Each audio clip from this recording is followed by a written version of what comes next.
Ермат Султановичтин сөзүнө улап кетсем дейм да. Не дегенде өтө мындай маанилүү маселени көтөрүп атат да. Биз азыр мына экологический, экономический, финансовый нарушенияларды мына көрүп атабыз да, туурабы? Мына канча булыктар эми чыгып атат. Мына ушул маселелерди өзү биздин ошол Центеррадагы, Кумтөрдөгү, Совет директоровдогу биздин өкүлдөрүбүз буну ошол башыдан эле караш керек эле да. Мен байкап отурам, ушул жерде бизде эксперт болуп кирдиби Ибраев? Мен бул кишини жакшы билем. Ошол Кумтөрдө Совет директоров болуп турганда, кайсы жылдары Совет директоров болуп тургансыз? Ибраев. 2011, 2013, 14, 13'e çeyin, 14. Kaça жыл? 3 yıl. 3 жыл, а? Бир эле сиз эмес, ал жерде 3 киши болгонбу биздин Кыргызстандын атынан? Kişi olan 3. 3 kişi.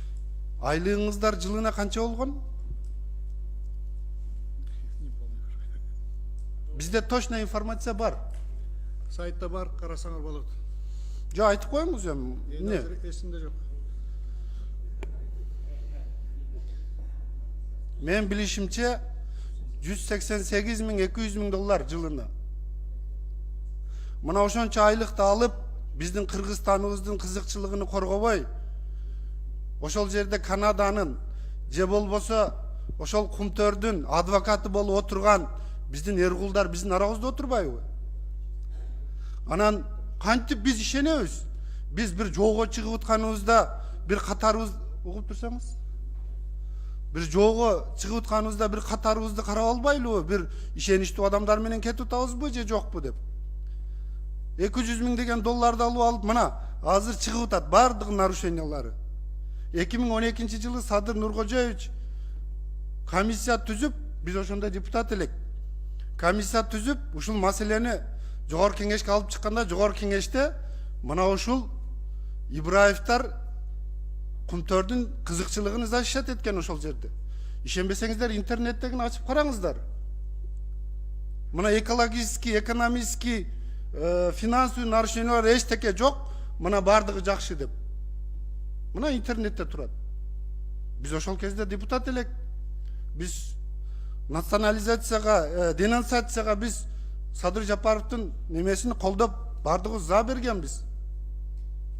Эми бүгүн ошол күндөрү барды, эчтеке жок, бардыгы жакшы деп, эми бүгүн биздин арабызда мындай анча-мынча мындай тайный нерселерибиз болот мамлекеттик кызыкчылык үчүн. Анан кийин арабызда мындай шпиондор отурганы кандай болот? Ошон үчүн Акылбек Үсөнбекович, биз мына комиссиянын эксперттерини, тиешелүү адамдарды алып атканда мындай тарыхыны, таржымалыны карап туруп алышыбыз керек. Бул жерде мамлекеттин кызыкчылыгы биринчи орунда турат. Азыр мына эксперттерден карап көрсөм, үчөө тең ошол кездеги Совет директоровдун мүчөлөрү экен. 200.000 долларга жакын акчаны алып эмне кылып отурушту? Өзүнүн милдетин так аткарбай. Мына Ермат Султанович так айтты азыр. Ар бир биздин Кумтөрдүн кызыкчылыгыны каралып атканда добуш көтөрүп добушка салат. Мына ошол кезде булар макулдугун берген. Биз мына комиссиянын чечимине биз так киргизип коелу. Ошол кездеги бүгүнкү күнгө чейин Совет директоровдун мүчөлөрү, тиешелүү мүчөлөрү укуктук баа берилсин ошолорго. Эми бул бардык мына экологический, экономический, финансовый нарушениялардын бардыгы бүгүн чыгып калган жок да.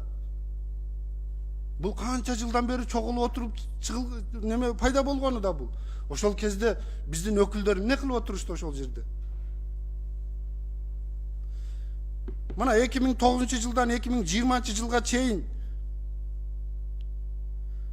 Алекс Стюар деген биздин лаборатория бар, мамлекеттик эмес, чет мамлекеттин лабораториясы, уюму.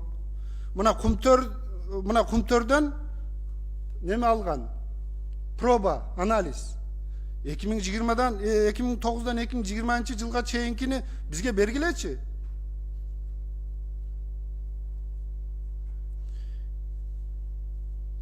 Давай мындай бир жолго чыгып атканда бир арабызды тазалап албайлыбы? Анан булардын бүгүн кече булар эчтеке жок деп атып, бүгүн кантип биз кантип ишенебиз? Бардык информацияны биз бүгүн тиешелүү өздөрүнүн жетекчилерине жеткирип аткандыр, мурдакы соратниктерине. Мындай ачык айтайлы, коркпой эчтекеден. Анан катарыбызды тазалап алайлы. Эртең бары баткакка батып калбай. Бизди баткакка батырып кетет. Рахмат. Рахмат, Нурбек Мырзаевич. Туура позициялардын баарын көтөрүп атат, бирок. Мына менде фамилиясы бар. Калинур Садыров, член экспертный группа бизде азыр. Ошол кезде бывший член совет директоров болгон. Нурлан Кыштабаев, Ибраев Карыбек, мына үчөө тең ошол кездеги совет директоров болгон.